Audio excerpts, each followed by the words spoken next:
পুরনো একটা গল্প দিয়ে আজকের পলিটিক্স শুরু করা যাক। সময়টা ৯-এর দশকের মাঝামাঝি। পশ্চিমবঙ্গের প্রদেশ কংগ্রেসের নেতৃত্বের সঙ্গে মমতা বন্দ্যোপাধ্যায়ের সংঘর্ষ চরমে উঠেছে। ৯৮ সালে ওস্তাদের মার মারলেন মমতা, তৈরি হলো তৃণমূল কংগ্রেস। সেই নতুন রাজনৈতিক দলকে কম অসম্মানের মুখোমুখি হতে হয়নি। কিন্তু কি হলো শেষ পর্যন্ত? সিপিএমকে হঠালো কংগ্রেস নয়, মমতার তৃণমূলই। এবার নতুন গল্পটা বলি। আপনারা তো জানেন, অপারেশন সিঁদুর নিয়ে বিশ্বের দরবারে প্রতিনিধি দল পাঠানোর সিদ্ধান্ত নিয়েছে কেন্দ্রীয় সরকার। সমস্ত রাজনৈতিক দল থেকেই প্রতিনিধিরা থাকছেন সেখানে, কিন্তু এ নিয়েও গন্ডগোল। রাহুল গান্ধীর পাঠানো প্রতিনিধির তালিকা পুরোপুরি বাতিল করে নিজের পছন্দ মতো শশী থারুরকে বেছে নিয়েছে কেন্দ্র। এ নিয়ে তীব্র অসন্তোষ প্রকাশ করেছে কংগ্রেস। আর এখানেই জয় মমতা বন্দ্যোপাধ্যায়ের। ভারতীয় প্রতিনিধি দলে তৃণমূলের তরফ থেকে মমতার সুপারিশেই যোগদান করেছেন অভিষেক বন্দ্যোপাধ্যায়। সোজা কথায়, তৃণমূল পারল না দেশের সর্বপ্রাচীন দল কংগ্রেস। কংগ্রেস থেকে বেরিয়ে এসে এভাবেই বারবার টেক্কা দিয়ে চলেছেন মমতা বন্দ্যোপাধ্যায়। বিশেষ করে শশী থারুর প্রতিনিধি দলে যোগ দেওয়ার পরেও তাকে সরিয়ে দিতে পারেনি কংগ্রেস, কিন্তু মমতা কেন্দ্রের প্রস্তাবিত নাম ইউসুফ পাঠানকে সরিয়ে তার জায়গায় অনায়াসে ঢুকিয়ে দিলেন অভিষেক বন্দ্যোপাধ্যায়কে।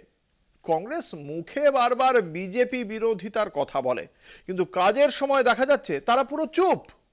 অন্যদিকে বিজেপির সিদ্ধান্তকে মুচড়ে দেওয়ার ক্ষমতা একজনই দেখাতে পারেন, তিনি মমতা বন্দ্যোপাধ্যায়।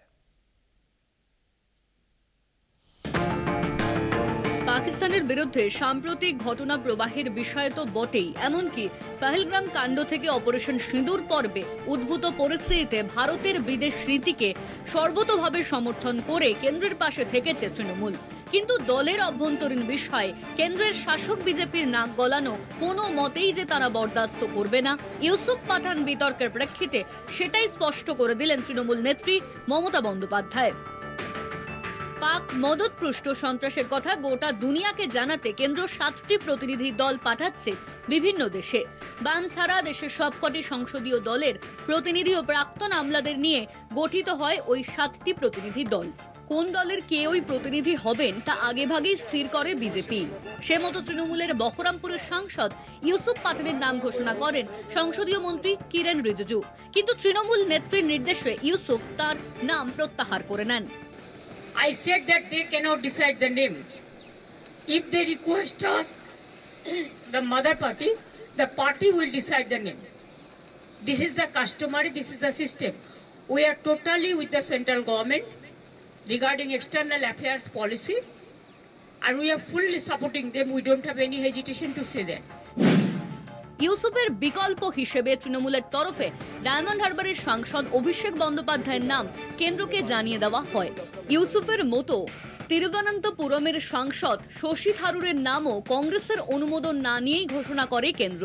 তা নিয়ে এআইসিসি প্রতিবাদ জানালেও দলীয় সাংসদদের নাম প্রতিনিধি দল থেকে প্রত্যাহার করাতে পারেননি লোকসভার বিরোধী দলনেতা রাহুল গান্ধীর দল কংগ্রেস। শশীকে তাদের দলীয় প্রতিনিধি হিসেবে মানবে না বলে জানিয়ে দিয়েছে কংগ্রেস। ওই পর্যন্তই। বিজেপির কাছে বশ্যতা নয়, নীতিগতভাবে এই প্রশ্নে কংগ্রেস ও তৃণমূলের অবস্থান অভিন্ন, কিন্তু কার্যক্ষেত্রে কিন্তু মমতা করে দেখালেন। বিজেপির মর্জিতে নয়, তৃণমূলের সিদ্ধান্তেই অভিষেক যুক্ত হলেন প্রতিনিধি দলে। কলকাতা টিভি।